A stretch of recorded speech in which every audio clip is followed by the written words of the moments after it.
नमस्कार। Diamond public high school पन्ना से science study में मैं वीनू सक्सेना आप सभी का स्वागत करती हूँ। बच्चों,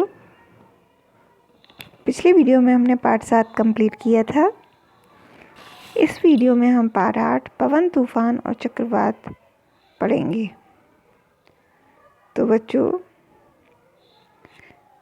अपनी बुक्स खोल लीजिए जिससे हम इस लेसन को रीडिंग कर सकें। उड़ीसा के तट को 18 अक्टूबर 1999 को एक चक्रवात ने पार किया था। इस चक्रवात का पवन वेग 200 किलोमीटर प्रति घंटा था। चक्रवात ने 45,000 भवनों को तहस नहस कर दिया, जिससे 7 लाख लोग बेघर हो गए। उसी वर्ष 29 अक्टूबर को 260 किलोमीटर प्रति घंटा के पवन वेग से पुनः एक अन्य चक्रवात उड़ीसा में आया था। इसके साथ ही 9 मीटर ऊंची समुद्री लहरें भी तट से टकराई थीं। हजारों लोगों ने अपनी जान गंवा दी। करोड़ों रुपए की संपत्ति नष्ट हो गई। चक्रवात ने कृषि, परिवहन, संचार और विद्युत सप्लाई को प्रभावित किया था। बच्चों, अब हम समझते हैं क्या। अब हमारे मन में प्रश्न उठता है, लेकिन चक्रवात होते क्या हैं? ये कैसे बनते हैं? इतने विनाशकारी क्यों होते हैं? इस अध्याय में हम ऐसे ही कुछ प्रश्नों के उत्तर जानने का प्रयास करेंगे। हम वायु द्वारा होने वाले कुछ क्रियाकलापों आरंभ करते हैं। ये क्रियाकलाप हमें चक्रवात से संबंधित कुछ मूलभूत विशेषताओं को स्पष्ट करने में सहायक होंगे। इससे पहले कि हम क्रियाकलाप आरंभ करें, याद रखिए कि गतिशील वायु पवन कहलाती है। तो यहाँ पे एक प्रश्न बनता है कि पवन किसे कहते हैं? तो उत्तर उसका क्या होगा? गतिशील वायु पवन कहलाती है।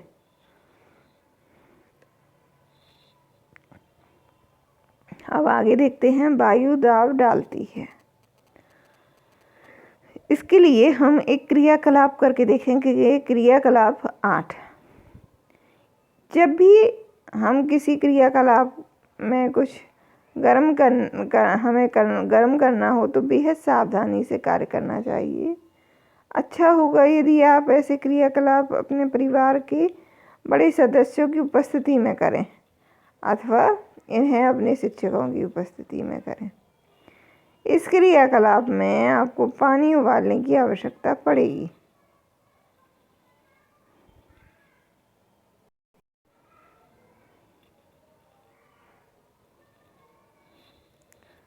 ढक्कन वाला टिन का एक डिब्बा लीजिए।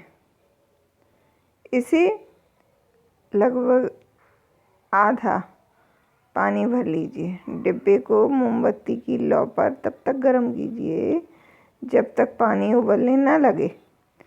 पानी को कुछ मिनट तक उबलने दीजिए। मोमबत्ती को बुझा दीजिए। तत्काल ही डिब्बे का ढक्कन कसकर बंद कर दीजिए। डिब्बे को बंद करने में सावधानी बरतें। डिब्बे को सावधानी से धातु के गहरे पात्र अथवा वॉश बेसिन में रख लीजिए। डिब्बे पर ठंडा पानी डालिए। क्या डिब्बे के आकार में कोई परिवर्तन आता है? क्या आप अनुमान लगा सकते हैं कि डिब्बे का आकार विरूपित क्यों हो जाता है? यदि आपको टिन का डब्बा ना मिल पाए तो आप प्लास्टिक की बोतल ले लीजिए। इसे गर्म जल से भर लीजिए।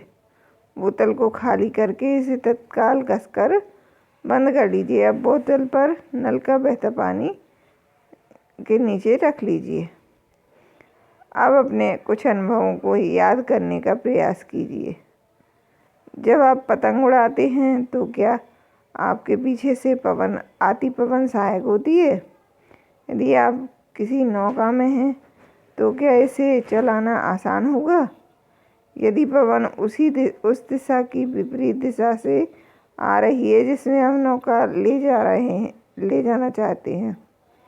क्या आपको पवन की दिशा के प्रतिकूल साइकिल चलाने में कठिनाई का अनुभव होता है? आप जानते हैं कि हम साइकिल के टायर को कसा हुआ रखने के लिए उसकी ट्यूब में हवा भरनी पड़ती है। आप यह भी जानते हैं कि यदि साइकिल की ट्यूब में बहुत अधिक हवा भर जाए तो वह फट सकती है। ट्यूब के भीतर हवा क्या करती है? अपने मित्रों के साथ मिलकर इस पर चर्चा कीजिए। साइकिल की ट्यूब में हवा कैसे उसके आकार को बनाए रखती है?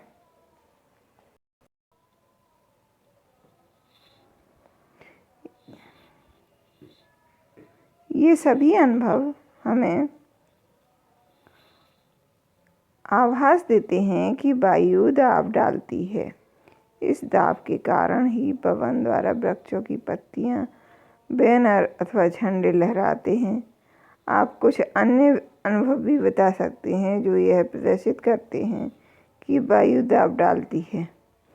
आइए अब हम यह समझने का प्रयास करते हैं कि डिब्बा अथवा बोतल विरूपित क्यों हो गया था। जब आप डिब्बे पर पानी डाला जाता है तो डिब्बे के अंदर की कुछ भाप जल में संघनित हो जाती है, जिससे भीतर की वायु की मात्रा कम हो जाती है। परिणाम स्वरूप डिब्बे के भीतर की वायु का दाब डिब्बे के बाहर की वायु के दाब से कम हो जाता है और दाब के इस अंतर के कारण डिब्बा पिचक जाता है। यह क्रियाकलाप पुनः पुष्टि करता है कि वायु दाब डालती है। तो बच्चों, आज के वीडियो में बस इतना ही।